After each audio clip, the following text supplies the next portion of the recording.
ఇటు తెలంగాణకు పట్టిన శని కాంగ్రెస్ అన్నారు కేటీఆర్. తెలంగాణకు పట్టిన దయ్యం రేవంత్ రెడ్డి అని చెప్పారు. తమ పార్టీలో డెమోక్రసీ ఉందని, మా పార్టీ అంతర్గత విషయాలు మాట్లాడుకుంటే మంచిదన్నారు. కోవట్లు అన్ని పార్టీలో ఉంటారన్న కేటీఆర్ రేవంత్ దగ్గర కూడా కోవట్లు ఉన్నారని అన్నారు. పరోక్షంగా కేటీఆర్ కవితకు వార్నింగ్ ఇచ్చారు.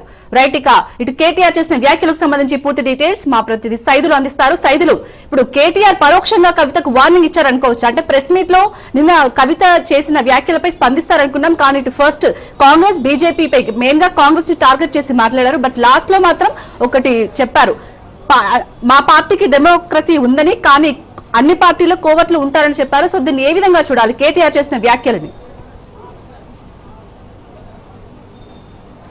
ఎస్ శాలిని, ఖచ్చితంగా. ఎందుకంటే అంతర్గత విషయాలు ఏమిటాయో అవి పార్టీలో చెప్పుకునే అవకాశం ఉంది. ఎందుకంటే పార్టీ ఓటమి తర్వాత అనేక సార్లు మేము తెలంగాణ భవన్లో నియోజకవర్గాల వారీగా సమీక్షా సమావేశాలు నిర్వహించాము. ఆ యొక్క సమీక్షా సమావేశాల్లో కొందరు పార్టీకి సలహాలు సూచనలు చేస్తూ లేఖలు రాశారు. ఆ లేఖలన్నీ కేసీఆర్ గారికి అందాయి. దాంతోపాటుగా ఇప్పుడు మొన్న రాసినటువంటి కవిత లేఖ ఏదవుతుందో అవి ఏమన్నా పార్టీకి సలహాలు సూచనలు ఇవ్వాలంటే అంతర్గతంగా చెప్పుకునే అవకాశం ఉంటుంది. డెమోక్రసీ అనేది మా పార్టీలో ఉంటుంది.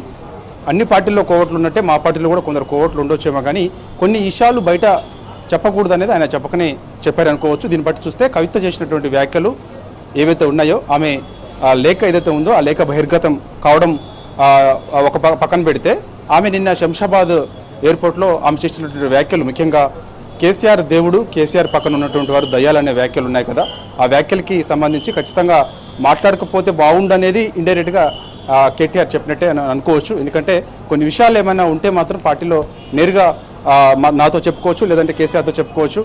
సో లేకపోతే లేఖల రూపంలో రాయొచ్చు. సరే, ఆ లేఖ ఎందుకు బహిర్గతం అనేది అయినది అనేది కవిత ప్రశ్న తప్ప, ఇంకా మిగతా అంశాలు ఏది ఉంటే అవి చెప్పుకోవచ్చు అనేది కూడా ఆయన చెప్పుకొచ్చారు. సో కాబట్టి ఖచ్చితంగా మరి ఇక రానున్న రోజులలో మరి ఇక దీనిపైన సంబంధించి కవిత వ్యాఖ్యలకు సంబంధించి కేటీఆర్ మరి ఏ విధంగా స్పందిస్తారు ఏంటి అంటే, ప్రస్తుతానికైతే ఆయన ఓన్లీ కాంగ్రెస్ బీజేపీ టార్గెట్గానే ఆయన మీడియా సమావేశం తెలంగాణ భవన్లో కొద్దిసేపటి క్రితమే నిర్వహించారు. అనేక విషయాలు ఆయన చెప్పారు. ముఖ్యంగా నేషనల్ హెరాల్డ్ కేసులో ముఖ్యమంత్రి పేరు బయటకు వచ్చింది కాబట్టి, సో ఆయన వెంటనే ఆ యొక్క ముఖ్యమంత్రి పదవికి అనవరుడు, ఆయన వెంటనే వెళ్ళిపోవాలని చెప్పేసి కూడా ఆయన చెప్తున్నారు. అంటే పదవికి రాజీనామా చేయాలని చెప్పేసి కూడా ఆయన ప్రధానంగా డిమాండ్ చేస్తున్నారు. అనేక సార్లు, అంటే ఇప్పటికీ 44 సారి ఆయన ఢిల్లీ వెళ్ళారు.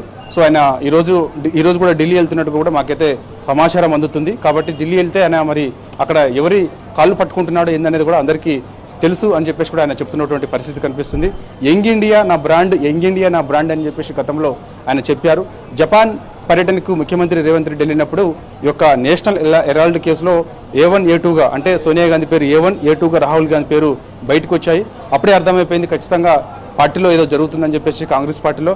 కాబట్టి మరి ఇక ఎక్కడైనా సరే ఖచ్చితంగా అంటే ఈ యొక్క కాంగ్రెస్ పార్టీలో జరుగుతున్నటువంటి అనేక విషయాలు, ముఖ్యంగా మంత్రి పొంగులేటి శ్రీనివాసరెడ్డి పైన ఆయన కొన్ని వ్యాఖ్యలు చేశారు. అంటే ఆయన పైన ఈడీ రైడ్స్ జరిగినప్పుడు పెద్ద ఎత్తున డబ్బులు బయటపడ్డాయి. పెద్ద ఎత్తున యొక్క డబుల్ మిషన్స్, అంటే మనం కౌంటింగ్ చేసినటువంటి మిషన్స్ ఏదైతే ఉన్నాయో అవి కూడా పెద్ద ఎత్తున ఇంట్లోకి వెళ్తున్నాయి అని చెప్పేసి కూడా ఆరోపణలు వచ్చాయి. సో మరి ఎందుకు ఈడీ ఇంతవరకు దానిపైన కేసు ఎందుకు నమోదు చేయలేదు అని చెప్పేసి కూడా ఆయన ప్రశ్నిస్తున్నారు. దాంతోపాటుగా అమృత్ టెండర్ల విషయంలో రేవంత్ రెడ్డి బావమరిదికి సృజన్ రెడ్డికి కట్టబెట్టారు.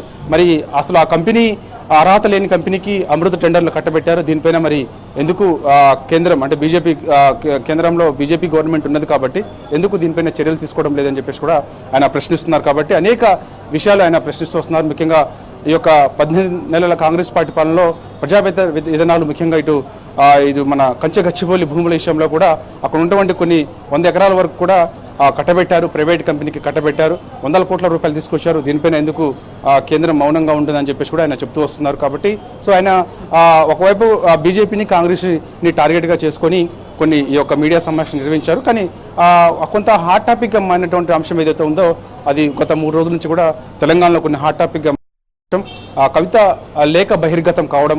సో ఆమె నిన్న అమెరికా నుంచి, అంటే ఆమె 16వ తారీఖు అమెరికా వెళ్ళింది. సో ఆమె అమెరికా పర్యటన ముగించుకుని నిన్న శంషాబాద్ విమానాశ్రయానికి వచ్చింది. శంషాబాద్ విమానాశ్రయంలో మీడియాతో ఆమె మాట్లాడింది. సో ఆ లేఖ గురించి రాసింది నేనే, కాకపోతే అది ఎందుకు బయటకు వచ్చింది అనేది ఆమె కొన్ని ప్రశ్నలు ఆమె సంధిస్తుంది. కాబట్టి మరి దానికైతే కేటీఆర్ సమాధానం చెప్పలేదు. కాకపోతే ఏమైనా అంతర్గతంగా కొన్ని విషయాలు ఏమైనా ఉంటే అవి చెప్పుకోవచ్చు అని చెప్పేసి కూడా ఆయన చెప్తున్నటువంటి పరిస్థితి కనిపిస్తుంది. ఎందుకంటే మా పార్టీ డెమోక్రసీ పార్టీ అని చెప్పేసి కూడా ఆయన చెప్తున్నారు. కాబట్టి సో చూడాలి మరి ఇంతటితో ఇది సమసిపోతుందా, లేదంటే మరొకసారి ఏమైనా కవిత ముందుకొచ్చి ఖచ్చితంగా నేను రాసినటువంటి లేఖ ఏదైతే ఉందో ఆ లేఖ ఎందుకు బహిర్గతమైనది అనేది ఆమె ఏమైనా డిమాండ్ చేస్తుందా అనేది కూడా మనకి తెలియాల్సి ఉంటుంది.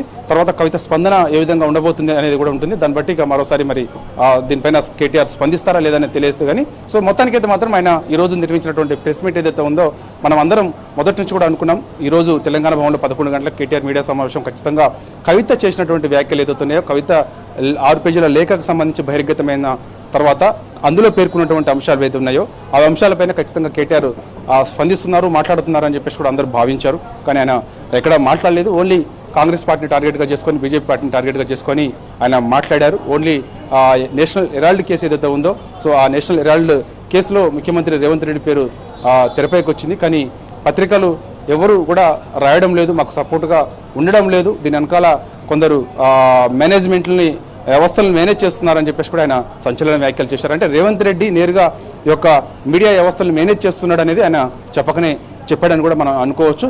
సో ఏదేమైనా సరే మాకేదైనా పార్టీకి సంబంధించిన అంశాలు కానీ లేకపోతే పార్టీ అంతర్గత విషయాలు మా ఏమైనా బయటపడ్డప్పుడు పెద్ద పెద్ద తాటిగా అక్షరాలతో రాస్తున్నారు తప్ప ప్రభుత్వంలో జరుగుతున్నటువంటి కొన్ని విషయాలు మాత్రం రాయలేకపోతున్నారని చెప్పేసి కూడా ఆయన చెబుతున్నటువంటి పరిస్థితి కనిపిస్తుంది. సో ఏదేమైనా ఖచ్చితంగా ఈ యొక్క నేషనల్ హెరాల్డ్ కేసు ఏదైతే ఉందో ఆ కేసులో ముఖ్యమంత్రి రేవంత్ రెడ్డి పేరు బయటకు వచ్చింది కాబట్టి ఖచ్చితంగా ఆయన తెలంగాణ సమాజానికి క్షమాపణ చెప్పాలి, వెంటనే ముఖ్యమంత్రి పదవికి రాజీనామా చేయాలని చెప్పేసి కూడా ఆయన ప్రధానంగా అయితే డిమాండ్ చేస్తూ వస్తున్నారు. సో అనేక విషయాలలో కాంగ్రెస్ బీజేపీ కలిసి పనిచేస్తున్నాయని చెప్పేసి కూడా ఆయన చెప్తున్నారు. కాంగ్రెస్ బీజేపీ కలిసి తెలంగాణ రాష్ట్రంలో పనిచేస్తున్నాయి, ఒకరికొకరు సహకారం చేసుకుంటున్నారని చెప్పేసి కూడా ఆయన చెప్తున్నారు. ముఖ్యంగా అంటే కాంగ్రెస్ పార్టీలో సంబంధించి ఏమైనా అక్రమాలు బయటపడ్డప్పుడు కేసులు నమోదైనప్పుడు కేంద్రం మౌనంగా ఉంటుందని చెప్పేసి కూడా ఆయన చెప్తున్నారు. ఎందుకు బీజేపీ కాంగ్రెస్ కలిసి తెలంగాణలో గేమ్ ఆడుతుందని చెప్పేసి కూడా ఆయన చెప్తూ వస్తున్నారు. కాబట్టి సో చూడాలి మరి ఇక అంటే స్పష్టమైతే ఆయన మాట్లాడిన విషయాలు ఒకటి, మంత్రి పొంగులేటి శ్రీనివాసరెడ్డి కేసు ఏదైతే ఉందో అది ఈడీ కేసు.